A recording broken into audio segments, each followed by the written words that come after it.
going through some bullshit right now, and hopefully me saying it publicly will kind of push it through, or it'll just completely fuck the deal. But at this point, I don't give a fuck. Cameras are right there. During the pandemic, Dan St. Germain and I wrote a show with Stone Cold Steve Austin that was a cartoon, and we sold it to Peacock. But now WWE and Peacock are bullshitting. It's been 17 months on the sidelines, and I keep calling these motherfuckers, being like, "This is gonna be fucking funny," and Stone Cold is like way on board. Really? Like, we developed the show with him, not with the WWE, with Stone Cold. I used to get Stone Cold calling me. Bro. Dude, Stone Cold's in my phone, and he would call me. How did it wait this long The first time he, say that? the first time he called me, Katie was laughing. She was like, "Damn, dude, I've never seen you this nervous." You were like geeked out, yeah, like hell yeah, hell yeah, because Stone Cold said so. That's the bottom line. Because you said so. He's the fucking man, dude. He's exactly. So wait, how'd you link up with him? We're at the same agency, and my agent left, and my new agent came in and was like, "What did you do?" And I had this FX thing that didn't work out, like right before the pandemic, and I was like, "Well, it was like an actual like show," and I was like, "Fuck that! I want to write something I want to like, that I love." And I was on Brian Six and Shaner's podcast called "You Fucked It." Shout out Philly boys, and I did this rant about Stone Cold, and I was like, "Oh shit, that'd be really funny, an idea."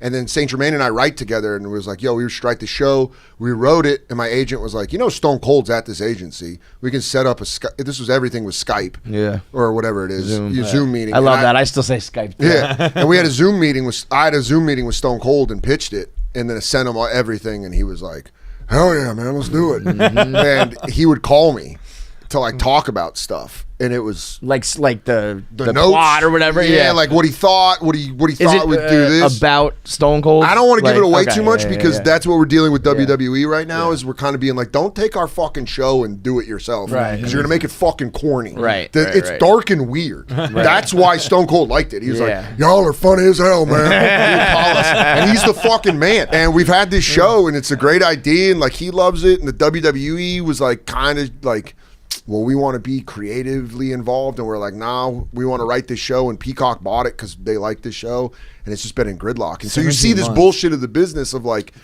yo, this is good for both companies, right? Just and fucking do it. It's not like I'm the face; it's Steve. Like it'll be Steve's show, but Dan and I will be writing. Call him Steve. Yeah. Oh, I don't know him like that. I call him Mr. Austin. No, Mr. Cold. Mr. Cold. I'm sorry, but it's like it's ideas. Like we're old enough now where you get these ideas, and you're like, yo, I want to make this. I mean, who do we hear about? Gary Goldman, just sold an idea for like $250K, and then it never gets made. I wish they'd pay us that for this. They're paying us penny on a dollar for that. Peacock's like, we'll send you a Stone Cold vest, and I'm like, okay, sign. Good to do business. Taking the picture. Great doing business with you, sir. Yeah, dude, it's it's like one of those things where I was keeping it under wraps, but now I've like told my manager and agent, I'm like, I'm gonna be public with this because sometimes people move sometimes you move the dial, sometimes you move the pin or whatever it's fucking called. I forget what that phrase is. What are you trying to say here? Move the needle. Move the needle? Okay. Yeah. Sometimes people are moving the goalposts, moving the needle. Sometimes fans move the needle. Definitely. They're like, yo, if people make this fucking. So wait, what we got to do? Have everybody tag Peacock? I mean, WWE is the one where you're like, make this fucking show. It's a cartoon. So that's why he like wants to make it, because he's like, oh, dude, I'll come to New York for a week. And just have, all I want to do, I swear to God, even if we just get to a pilot, the thought of me being behind a soundboard with Stone Cold in a booth being like, actually, Stone Cold, it's suck my nuts. And he goes, all right, I got it. Suck my nuts. And you're like, all right, we got that. That's good. Moving forward. Go to line 46. Yeah. I have been using HelloFresh for years, literally 4 years, 156 boxes. It is the best decision I've ever made. I don't have to go out to shop. I don't have to order unhealthy food. I don't have to take food forever to get to me. I cook it in 30 minutes and I'm done. It's delicious. It's the smartest thing you've ever done. Click the link in the description below. Join me. Get HelloFresh. That's all I want, because I'm at this stage now where like I think everyone's fame has never been more accessible. Yeah. I think fame back in the day with all the gatekeepers and shit, it took a person to do like a lot of stuff. And I think now you can just literally be like, I'm going to go be famous for being famous. Yeah. And it's a very attainable thing. And I've realized like, I think the sweet spot is making the shit you want to make that you like. If you make shit that you like, you know what I mean? Then everything else is like fame's the like you get very lucky. Like I'm very lucky to do stand up full time. You know what I mean? Yeah. Like I love it, and I'm just like, oh fuck, this is cool. If I can make a show with Stone Cold Steve Austin.